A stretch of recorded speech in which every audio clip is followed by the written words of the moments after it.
I thank you very much for the warm introduction. Guys, quickly, our topic here today is, global trends reshaping how India shops, and we've got a great panel here. We met Sean earlier in the speaker's lounge, and he's just traveled the world in about 80 days and come back. So he was in Shanghai, France, Spain, Portugal. Did you go to South America? He just opened something at the Amazon as well before he came here. So pretty interesting. I think we'll get a lot of thoughts in coming today. But Ali, I'm going to start with you to really say that a lot of years back we kept hearing that malls across the world have really matured, and we were pretty much at a nascent stage in India about a decade back. And I think the last decade has really seen a lot change in India. We always spoke about design, we spoke about experiences, we started to talk about tenant mix. All of these things have evolved over time. So, really, if you can take us through the last decade of all the learnings that we've had, and really in today's date, what is really shaping the experience in Indian assets? Well, actually, you've touched upon I know a topic that you love. yeah, and a challenge that retail industry is facing because shopping malls are part of the retail industry. It's made for retailers, so it's a retail infrastructure. So we have about 1,000 malls in India, and if you say 80% occupancy in malls is a indication of a successful mall, then I must say the success rate is about 30%, 30 to 40%. There are only about 300 malls out of 1,000 where there's a tendency with about 80% occupancy. So that's a sad situation. And we have hundreds of malls which are not operating, and these assets are just lying there. Even in the city like Mumbai, there are a few assets lying there. So the way it started was a response to a global trend because malls have always been international phenomena and India was largely high street.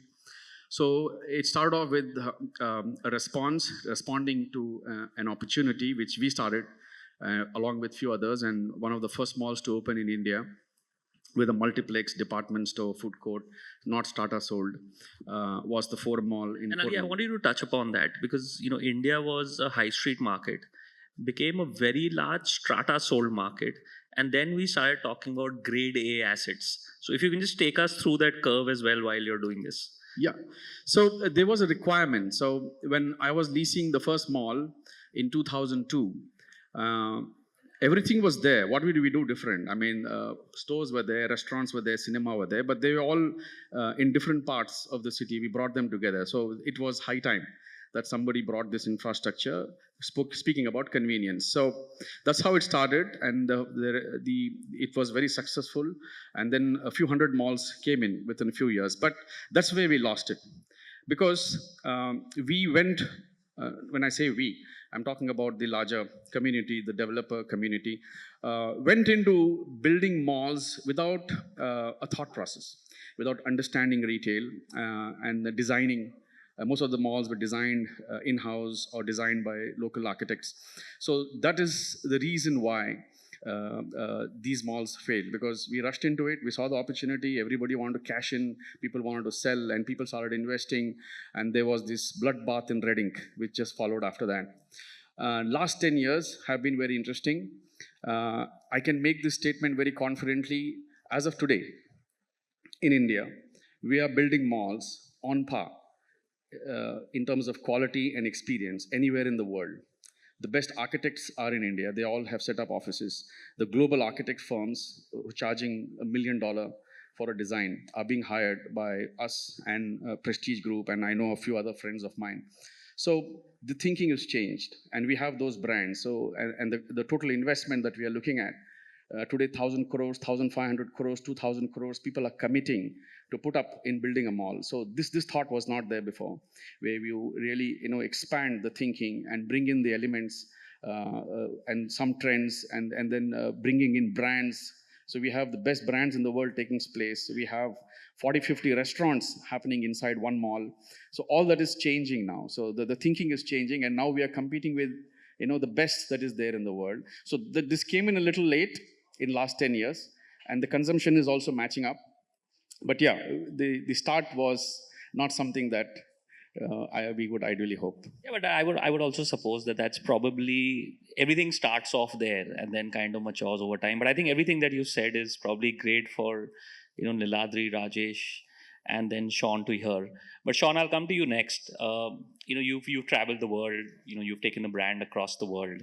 What are some of the reasons why you brought this brand into India, and where do you see the demographics of India really fitting in? This is a really good question. Firstly, the reason why my company was arrived in India was simply because Sean, you have was simply because my company was given the opportunity to be purchased by a community family too. And they've done research through Minister, and they identified that my brand was one of the top five that would be successful. I love my company. And so naturally I stepped back and I went, well, why can't I do that? And so I thought, who's time? And then, thanks to your Prime Minister, and also opening up trade in India for the world, it truly gave me a platform to arrive, and also the warmth and the hospitality, but equally a country that is somewhat not exposed globally is what has motivated me. And now I travel to India every month, and I leave my culture behind, and I'm learning more and more about India, and I can't say how much I fall in love. I watched the most amazing movie this morning, Doom 3, and I've got to say, I shared it with the world, and I have millions of followers, and that I think gives you a preempt. But equally, the motivation was seeing an economy and a country where middle class has become the leader in terms of retail. And also my company is e-commerce. So my key markets currently are the US, the UK, Germany, France, South Korea, Taiwan, et cetera, and seeing the opportunity for India. And I had two choices. One, I continue to manufacture in China, in Dhaka, et cetera. But what I came to the realization was to whatever revenue is generated in India stays in India. So I'm actually setting up manufacturing in India. So the revenue that I achieve from my sales in India stay here. However, the product will be exported back to Sydney and then distributed globally. I am a long-term endorser of retail. We retail in Selfridges, Harrods, Nordstrom, et cetera.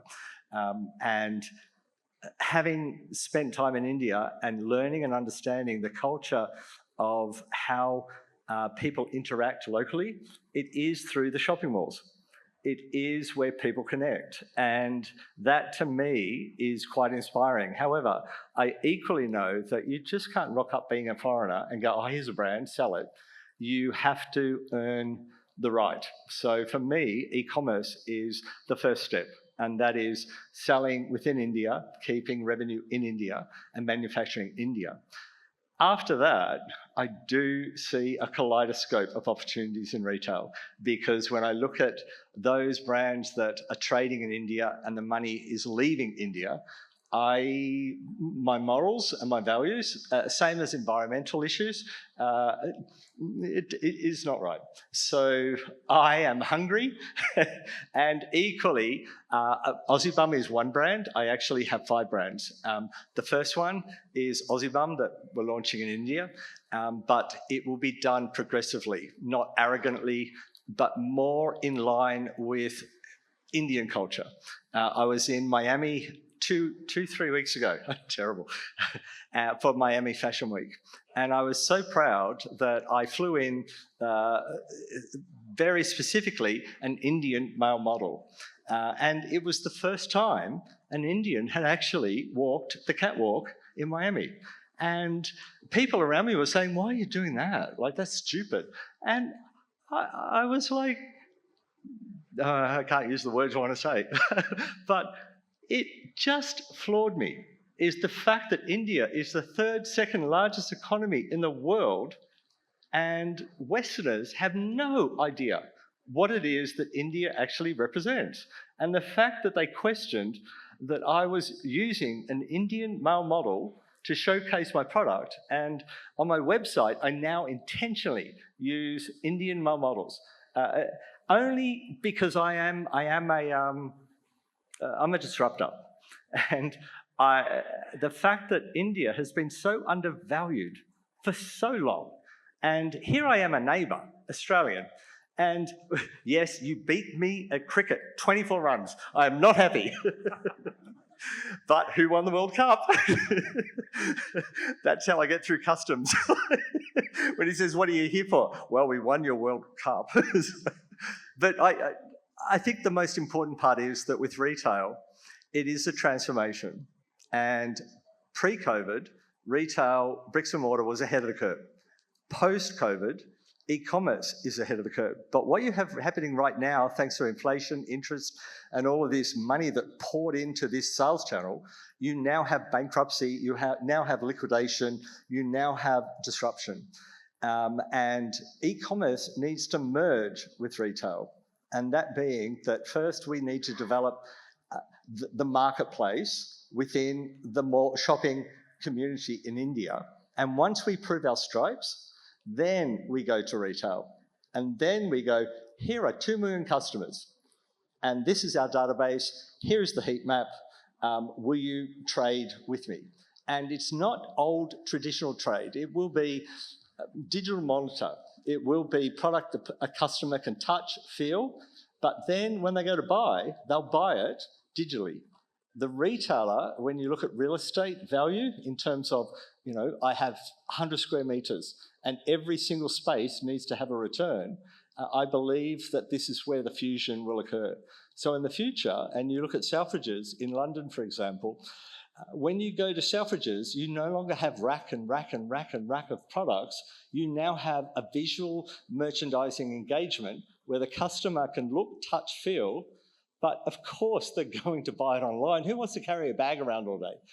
And I do see that is where retail is heading. And so for me, being a pioneer, my company is 23 years old, so I can say that. But being a pioneer, I do see that as the future. But the day where traditional brands ruled the landscape, I believe that the niche marketing and unique individualism of a person, that will become the leader. And the volume of the mass market will shift. So I think that's where I see India at the moment. Great, Sean. Thank you so much. Also, Sean knows 7 languages, including Hindi. So we are going to touch upon that at some point of time. And thank you very much for promoting Indian talent, Sean. But Shibu, I'm going to learn Hindi also now.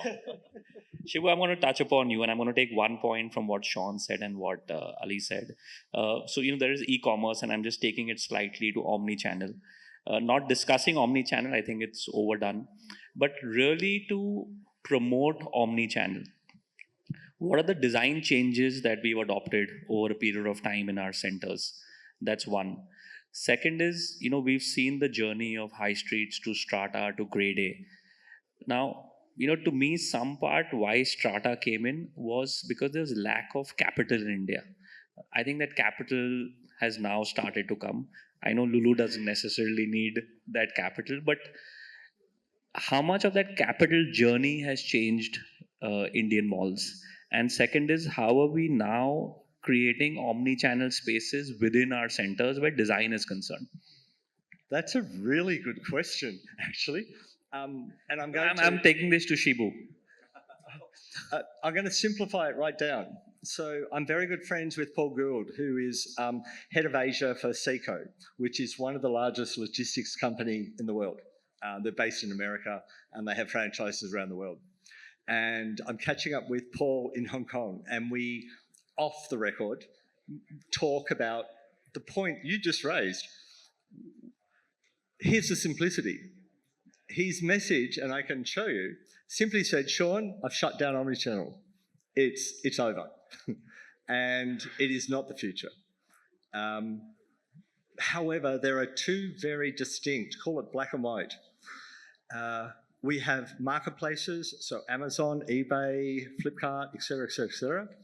That is certainly one definitive large channel.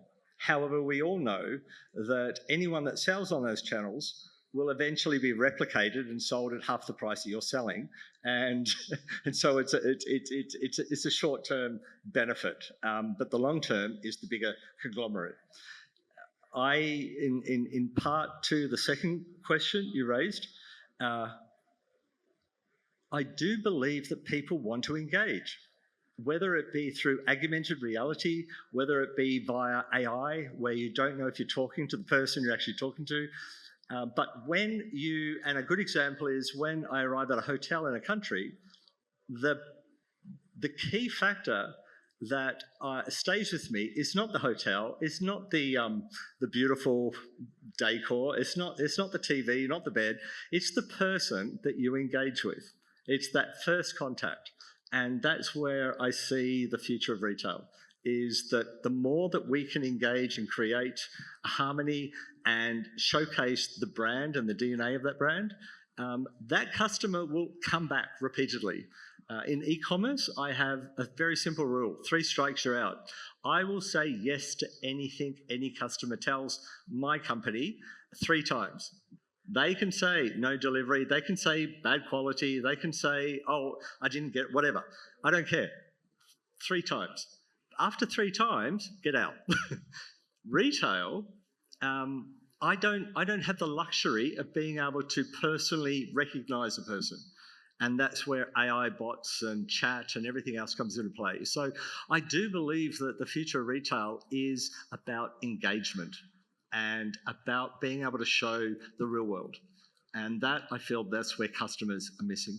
So, Anuj, to your question, how malls are shaping up, and see what's happening is today you are noticing that all those digitally native brands are now, who were earlier D2C, are now coming to the malls. So how are these, and some of these brands are mostly doing big showrooming because they want customers to come and feel their stores. So in our new malls, which we normally, like if you go to my Lucknow or Trivandrum mall, it's all already friendly to that aspect. Why? Because we're doing ground plus one and big show fronts to ensure that the showrooming really happens. Second aspect too is that a lot of luxury brands want to be present in malls, but they feel that sometimes the crowd is not right. So today, the advent of pop-up stores have started, where they are present in the midst of the consumers and they're identifying the people, because there is money available. It's only that you need to prompt those people. So the malls are having, our malls, we are having large atriums, big atriums, with the heights of 6.5 meters. So they get the class. So pop-up stores also have become very much in need. And we are also allowing many of these brands to come up and open their stores. Something also we've started seeing is that with the a lot of these brands which are e-commerce are actually using a lot of AI and augmented reality, because they understand, the traditional retailers never understood the power of it. But if you go to some of these new age brands and you go to their trial rooms to really feel that they're using these technologies rather just saying on the stage and not implementing it. AI for sure is being used for customer service, and I'm sure that many of you are experiencing it, because when you are talking to customer service, you actually might not be talking to a real person. You're talking to a bot. You don't know what. The only reason is because data is available so much and you can really fulfill the requirements. So malls have understood this very well. In our new age malls, the next mall which is coming in Ahmedabad in Chandkheda, all of these are going to be done. We are understanding that retail brands don't want to use, they want to use every square inch, like Shanjaiti said. So they want asking us to give their,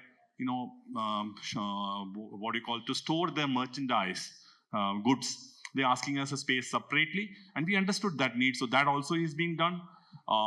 For F&B, 20 to 30% of the sales are coming through the operators Swiggy and all. So that's the reason the ground plus one helps. They can deliver that faster. So everything is taken care.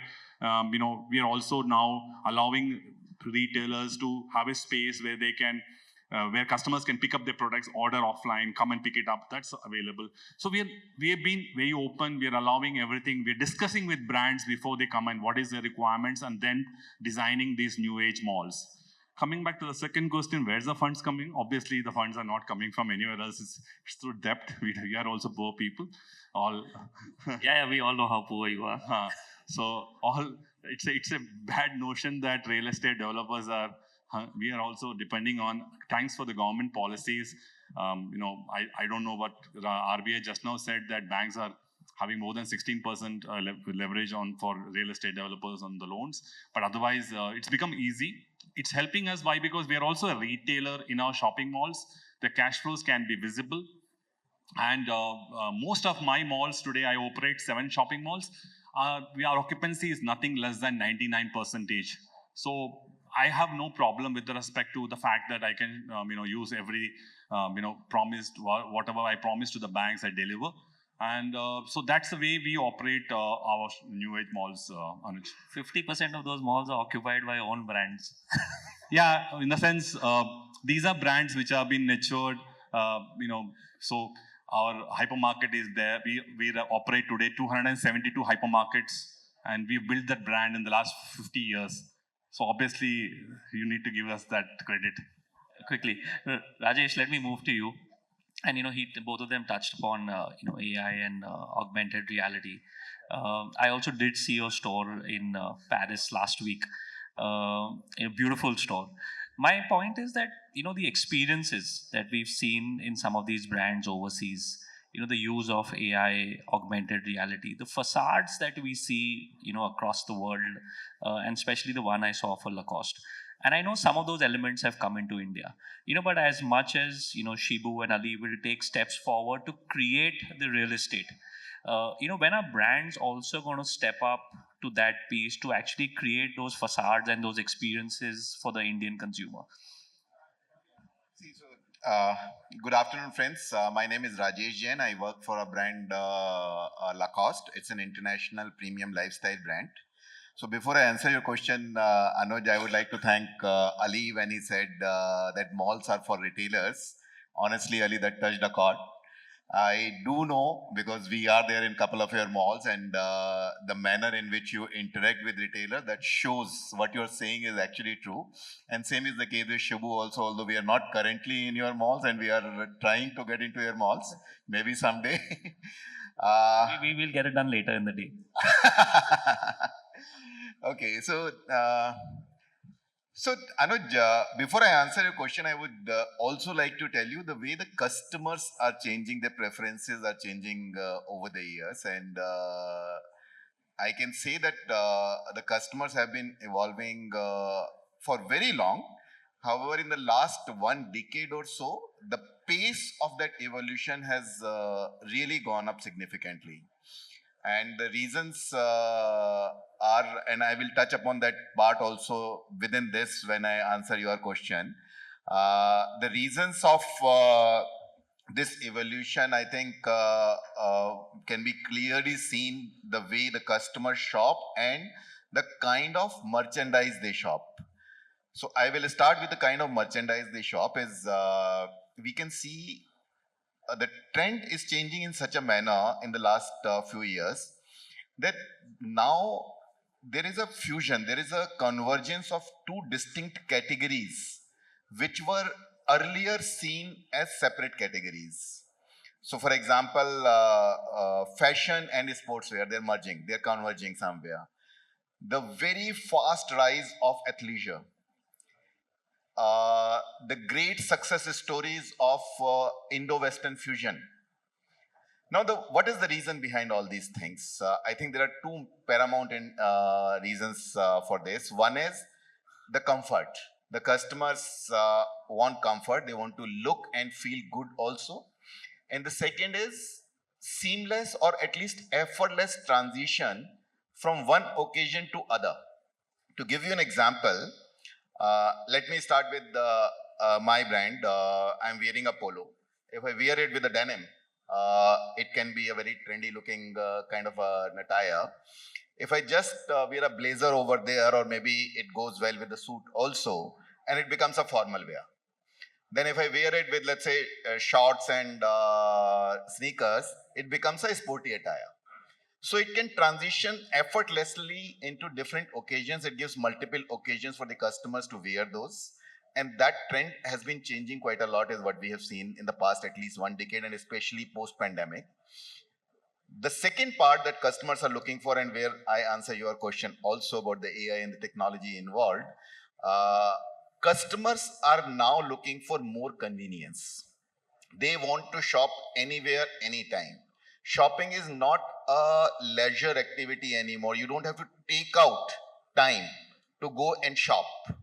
They want that whether they are online, offline, whether they're in the office, home, or wherever, or maybe on the road in the car, they want to have the shopping done at their own will, at their own time, at their own pace. This is where technology is playing a very important role. And when you talk about our stores outside India and those places, first of all, for physical stores, we are also bringing that concept into India. Our latest interior fit out concept is called La Club. And we have started making bigger and better stores now in India. We have brought that La Club concept to India, which gives a lot of maneuverability, and it looks very fine. It looks very niche kind of a place where the customers enter and they find that they are into almost kind of a different world. Same is the case with AI and technology also. As far as AI is concerned, we believe a lot in being a responsible retailer. We don't want to keep tracking our customers everywhere and start sort of chasing them to push our products or push our brand. Otherwise, we will be intruding a lot upon their privacy, which we don't want. So AI, yes, I see a great potential in future, but once it is able to address the privacy issue, the customer's ethics issue, and also when it also evolves a little more. I am a great supporter of AI, but not in the current form. Is AI a double-edged sword? Sorry? Is AI a double-edged sword? Double-edged sword, yes, of course. AI 100% in my personal view is a double-edged sword. It can be disruptive and it can also be destructive. So in my personal view, AI is definitely a double-edged sword. You need to get into it. You can't stay away from it for very long time. But at the same time, it can also kill you. It can kill your entire customer base also if you use too much of AI. Of course, there's a lot of debate going on that AI can take away a lot of jobs, etc., and which may or may not be true. There might be new jobs that might get created once AI comes into full form. But at the same time, yes, AI can be disruptive also. It can help a lot of businesses, including ours, to take the brand forward, to take the thought process behind the brands forward. I think it's a very large topic. We'll have to go then. But largely, let me come to you. Really post the pandemic and, pre-pandemic, a lot of us will agree. I think there was a lot of value that, Indian retailers were talking about. Even the consumers were focusing on value. Suddenly, post the pandemic, we saw this surge in, what I'll call as premium luxury retail. With Seco, you have a 110-year legacy in India. You launched, the Maiden Glory limited edition in India. Where do you see the luxury market? Let's start from the pandemic. How much has it changed? And where do you really see this going?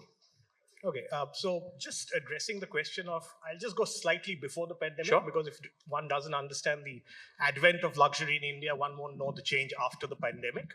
So if you look at luxury brands in India and their entry into India, while we are a 143-year-old brand, we're actually in India officially for the last 17 years. Wow. In fact, we came in very late. The advantage of coming in late is you don't make the same mistakes the others have made, right? So you have that little bit of advantage. Okay, you don't have the first mover advantage, of course. Going back to the overall concept of luxury and how the challenges that luxury brands faced in India.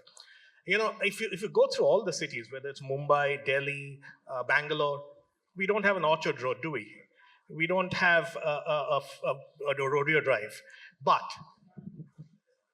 two of them have changed it somewhat. We have malls today in India which are delivering the same experience that luxury brands want. When luxury brands started coming to India, like he said, there were very few malls. Look at the size of this country. And you have 3 Louis Vuitton stores or 4 Louis Vuitton stores. You have 3 Gucci stores. I can't believe that Indians can't buy more, right? So the customer is there. India has all the customers, had all the customers. They just used to go and buy abroad. So you have a brand like Rolex, and I keep giving this example. It is one of the best luxury brands or watch brands that we talk about. And there are more Rolex watches displayed in one street, Chim Sa Choi, in Hong Kong, than in the whole country of India. I mean, that gives you, even today, that gives you two things I can take out of it. One, that we still need so much real estate, and you're all opening more and more and more malls for us to get into and create those experiences. And the second part is, India has so much potential. Now, that was a challenge people had. So luxury brands used to come in, used to compromise, have smaller stores. So when you come to experience, we used to see different avatars of the brand in Mumbai, in Delhi, in New York, in London. That has changed. And primarily in India, they all started in hotels, and they've now moved to retail real estate. Absolutely. So because there was no high street for luxury. So if I take, let's say, the Lulu mall in Cochin, or let's say in Bangalore, your mall in Bangalore, that's the best India has done to recreate that luxury space. And we need more of those. Customers are there. Believe you me, there are enough customers. Now, getting back to pandemic actually, luxury retail or luxury sales did not suffer during the pandemic. People kept buying luxury products. The difference after pandemic, there's been a stratospheric rise in sale of luxury products in India. I feel there are two reasons. One, during the pandemic, Indians could not go abroad and buy. So they started buying in India. The same weddings happened at that time. If your daughter is getting married, or if your son is getting married, and you want to gift a luxury bag or a luxury watch, you need to buy it in India. You couldn't send someone abroad and get it from there. So people started trusting the buying process of luxury in India more. So people started buying more luxury from Indian stores belonging to the same luxury brands, which they never used to get into for two reasons. One, because it was small, dearth of products. They thought the entire merchandise wasn't there. Today, every luxury brand that sells in India cannot treat the Indian customer or shortchange the Indian customer. Please understand, every brand needs to understand that for luxury, the Indian customer is one of the most evolved customers in the world. They do all their research. Our entire retail today is here. When I say the entire retail is here, please don't get me wrong. It's not e-commerce. It's not just this. All the knowledge is here. So people do all their research when they come into the store. There are many times, despite all the training we give to our salespeople, the customers come in and say, you have this watch, and these are these functions. And they are startling our sellers. So it's embarrassing on the one part. On the other part, it's encouraging, because you know that you have such loyal customers that come and buy your products. So luxury is going to evolve. We need to stand together, I think, the developers, the brands, the experience we give to the consumer. So let me tell you the difference that has happened with luxury. I think all luxury brands in India are going back to both of them, including you, going back to both of them saying, okay, yesterday I needed a 400 square feet, 500 square feet store. I don't want that anymore. I want a 2,000 square feet store. The problem, they charge a lot for that, but we have to bear with that for the moment. So it is a point that has to be noted. We all have to work together in this table, everyone who's here, whether it's technology, whether it's real estate, whether it's retail, we all have to work together, and luxury is going to go bonkers in India, if you ask me. Well, just post-pandemic, we've had 2 years, and I think most brands have more than triple their turnover, luxury brands, at least in the watch space. So that's reality for you in India. Thank you. It's getting expensive because they think landowners are charging too much because they want to come back and buy luxury products. But quickly, Shibu, I'm going to move to you. And we kept talking about Bombay, Delhi, and I know you have one in Bangalore, Hyderabad, but you really brought in quality real estate into the tier two cities of India first. And to me, that was a big bet to kind of take. I know Cochin is probably home ground for Lulu, but just talk us through what was the mindset. Whilst everyone was doing top 6, 7 cities, you guys really went into tier two and built up the portfolio, and now you're moving. I mean, you moved into Bangalore and are moving into different cities. But just talk us through that experience and what really went behind it. So I think we will open Varanasi in the next 3 years. Uh, we knew Kerala very well because 80% of our 10 lakh customers who were visiting us way back in 2007 or 2004 when we actually designed Kochi Mall were from Kerala. So we knew that these 80% of the customers are what they are, and everything we understood it. And we knew that it was not going to be a rocket science to go and open up a mall there. It was very unfortunate that most of the developers, they actually were developers. They were not shopping center developers. They were actually developers who were doing residential. And they were always sure about metros because they knew that the disposable income is there for the consumers to buy their flats. That is the reason they were all stuck here. But we were pure retailers who were selling the daily needs.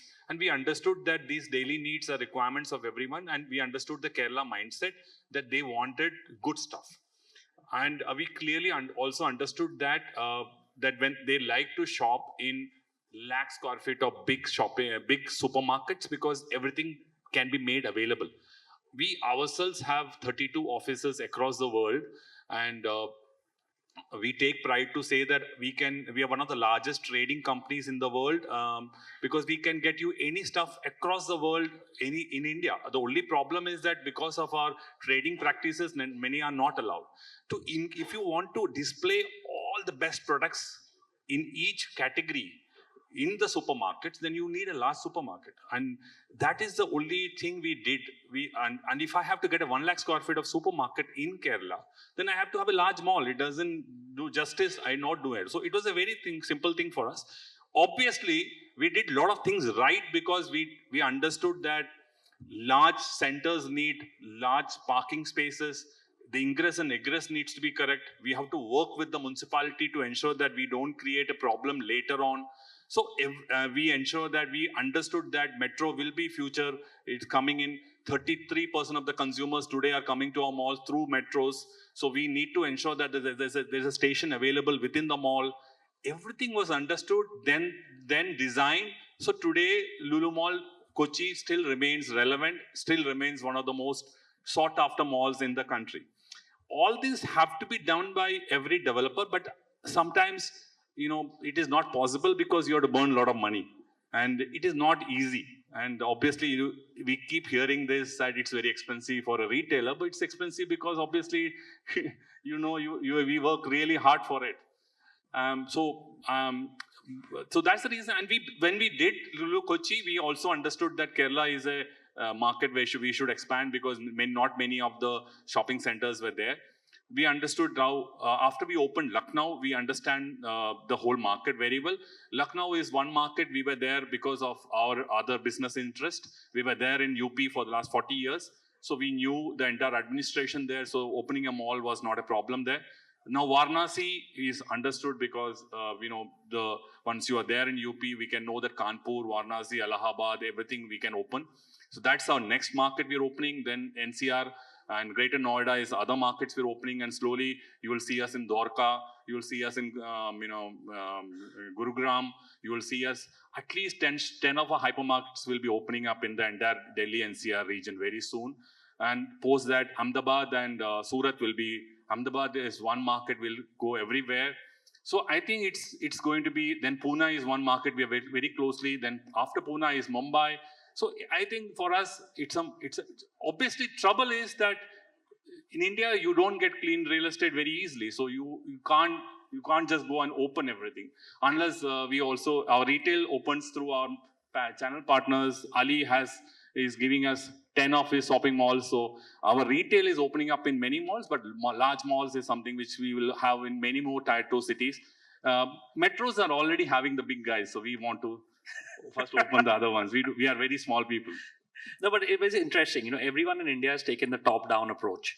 And, as Lulu, you all took more of a bottom-up approach. I think the point I'm trying to drive here is, whilst we're all thinking that, customer base and the demographics are probably in the top 7 cities, I just think that if the real estate is right and the location is right, probably the next 20-30 cities in India have big potential, and you've probably proven that with what you've done in Kochi, Lucknow, and all of the other cities that you're going into. See, the disposable middle class, which is our customers, it's 500 by 2025. They're saying 580 million people are there. So these consumers are available. The youngs, India will have 55% population below the age of 25. Out of that, 85% of the consumers are having smart mobile phones where they're doing shopping on the mobile and then coming to the mall and picking it up. Then you have the beauty sector, which is growing exponentially. It just erupted. So the health and beauty is driving a large. So if you go to any shopping mall, and they're giving large spaces and to many brands, and the brands are coming up every day. So that is also one factor which, if you go to any shopping malls, are leading people to luxury, because people are buying the best of the best brands and paying for the best brands, and then I think they will then start consuming fashion. So, and then obviously we have the rural customers. You don't have to give. These rural customers are really, having the money to spend. But only problem is you don't feel they are there, but they are actually as aspirational as a Mumbai consumer. But sometimes we still look at the consumer and think they are not there, but they're actually there. I'll take this. So I was just attending the forum before this, and we were talking about B and C class towns, the relevance, the growth prospects, and have they come down? As far as luxury is concerned, the luxury sector, I think that's where the growth will come from. Seriously, if you ask me, we have Grand Seiko, a brand which sells watches from 4.5 lakh Indian rupees, goes up to 2.5 crores, 3 crores per watch. And we sell it online, of course, and from a store, our stores in some of the malls. But now most of these customers who are buying watches, believe it or not, which each watch costs 2 million Indian rupees, 3 million Indian rupees, 30 lakhs, 20 lakhs. They're not coming, of course, there is a huge segment which comes from Delhi, Mumbai, Bangalore, but that is saturating. The real growth, the real new customers are coming from Bhubaneswar, Coimbatore, these kind of cities, Guwahati. That is where the money is. It's just that they are not exposed to these brands. They don't have access to the brands in these cities. So when they travel abroad, they are as much like you, me. They see an international store, like you were saying, we went to the Lacoste store. There's a guy from Bhubaneswar who must be traveling to Paris and seeing the same Lacoste store there. Now, when he finds a small shop for Lacoste, Seiko, or anyone in a mall in India or in a store in India, he's slightly depressed. So if you give him that experience, which you all are trying to do, and we'll join you on that, I think it's a win-win for everybody. And there's a huge market for that in the So if you go to my Coimbatore, everyone has suddenly picked up their mind. if you go to my Coimbatore hypermarket, which is a lakh square feet plus, the basket value of each of the consumers is equal or more than what's happening in the Mumbai region or any other region. So even your hypermarket revenue in Kochi is more than some of the hypermarkets in Bombay and Delhi, but you won't share it. Yeah. So I'm just saying, if you do a good job, the results are there. So I would like to echo the thought that Shivu has and Niladri has. See, there is definitely a market in these so-called non-metro or smaller towns also. However, what was happening so far is, perhaps premium or luxury brands didn't know the potential. But now with the help of, let's say, our own brand.com, we are able to analyze that where the customers are. We are able to understand that what kind of purchasing they are doing. The second problem that most of the brands was that there was no premium environment available in those cities earlier.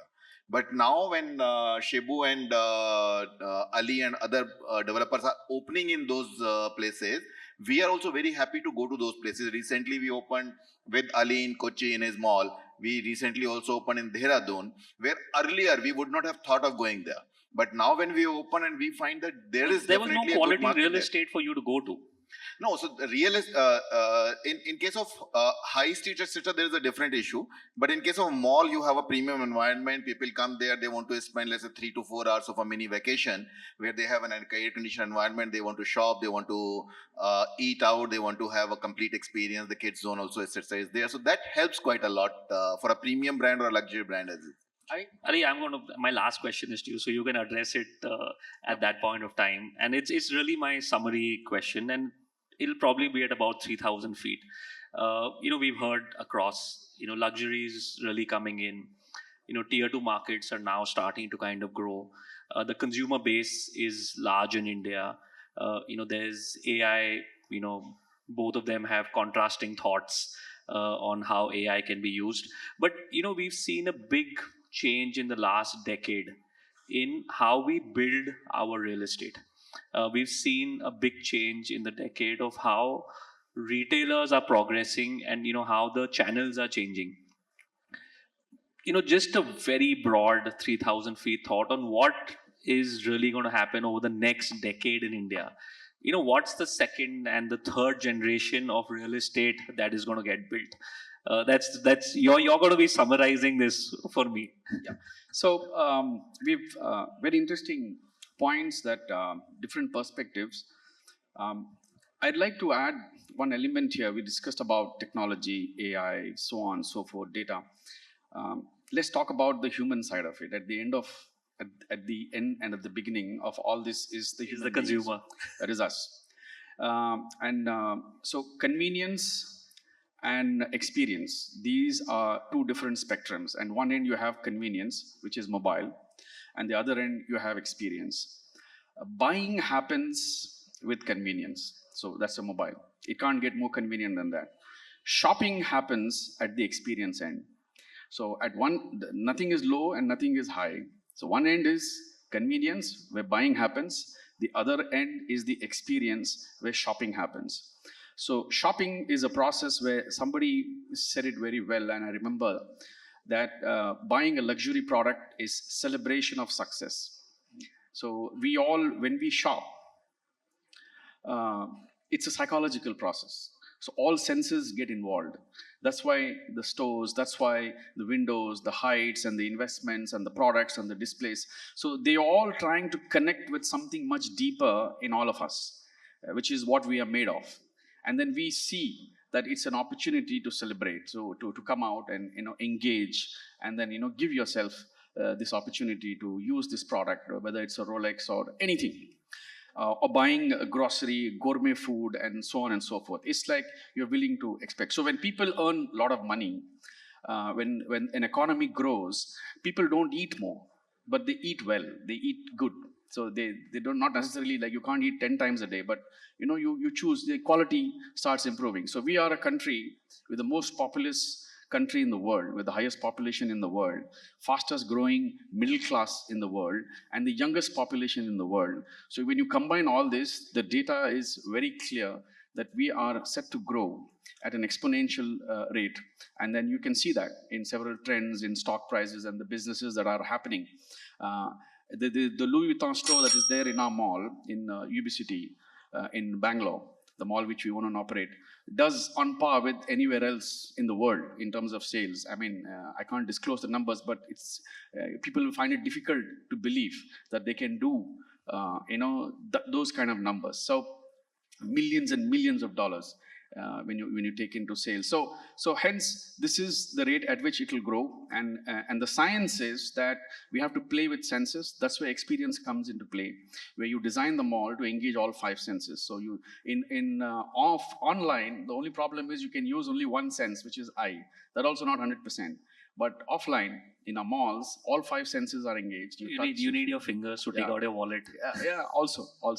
So it's a psychological process of how consumption happens. So you put them in a comfortable space where they like to be, they spend more time, they engage, and then there are elements that then keep them comfortable there. They'll buy more, they'll spend more. So, and then the reason why our tier 2 towns or tier 3 towns or India doesn't have done much as far as shopping is concerned, because those environments were not made available. But now when these environments are made available, and when they come to such environment, when you put somebody in that environment, automatically consumption happens. So it's a psychological process. It's all there within us. It's just that you need that access. People didn't have time to think about it. So once you start thinking about it, it starts bothering you, and then so the waiting for a Rolex watch is 1 year. So I had put a request, and after 1 year, I got a call that fine, now we have allotted the watch for you. And I'm buying it on MRP, but I had to wait for 1 year with my connections and with all the influence. I had to wait for 1 year to get an allotment of the watch. And actually, yesterday I got the call that this, of course, that's not my first Rolex, but I'm saying that you have to wait for a year. So that's the kind of consumption that we are looking at, and when people know what they are getting, so that's the future, and that's the opportunity that we are. More and more brands will come in. Almost all the brands are here, and many more will come. Many quality developments will happen. Consumption in India will see a different phenomena, a different era. Unfortunately, it's coming late, but better late than never. No, but quickly, how do we get ourselves ready for that in 2 minutes? Pan-India expansion is what we are looking at, what he said. We at Prestige Group, we built 14 malls so far. So we have another 14 planned. And so we are adding 10 million square feet. And most of the friends that we know, the developers that we know, they all into this. And all the malls are 1 million square feet, and all the malls are designed by international architects, international designers. And most of the stuff that we are putting in our malls are largely imported. That's why the high cost. So all the infrastructure, everything is the best that is there in the world in terms of the transportation, vertical transportation, flooring, finishing, you name it. I mean, and that's why I said the cost per square feet that we are spending is on par with what people are building malls in South Asia or in Middle East. It's the same amount of money. Of course, they are building 10 million square feet one mall, but we are building 10 malls of 1 million each. But nevertheless, the investment per square feet remains the same.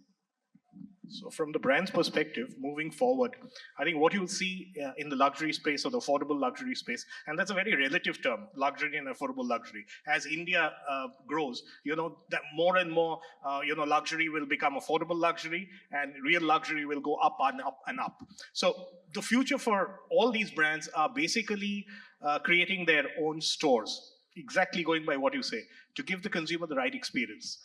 So I think most brands are moving away from the multi-brand, mix of brands presentation to the consumer to actually giving them the real experience of shopping for that brand. That's why the request for 2,000 square feet stores, 3,000 square feet stores, as opposed to 500 square feet stores. And that's the future for luxury, as far as I'm concerned. My request to them is create a street like Rodeo Drive, create a street like, y'all can do it, y'all have the money, create a street like Orchard Road, create a street like Fifth Avenue, and it might be slightly far away, but even in the city like Delhi, and people will rush there, especially for luxury. I can't believe when we say we are going to B and C and D, yes, but Delhi is not, we haven't saturated Delhi as yet. There's just one luxury mall in that entire city. I can't believe that. And Mumbai, we just read recently, right? Number of billionaires, second in the world, and 2 places to buy luxury in the city, where people don't come from Thane to Mumbai. I travel more frequently from Thane to Mumbai than some of my relatives. So you need more spaces to sell luxury and create these streets, create these zones. So I leave it to you all to do that. We'll be ready with the stores. No, great guys. Sorry, I think we've overrun on time, but I'm going to summarize this and really 3 key things that I took away. I think one was convenience, providing convenience to the consumers. I think the big one was really experience. I think the experience to consumers, under multiple folds will just continue to enhance over a period of time. And Ali, I love the point which you touched upon, which is really touching upon the 5 senses. I think that's really where the evolution is really going to come from. I think with that, we're going to conclude, today's session. Thank you very much to all of you for being here and to the panelists. Thank you.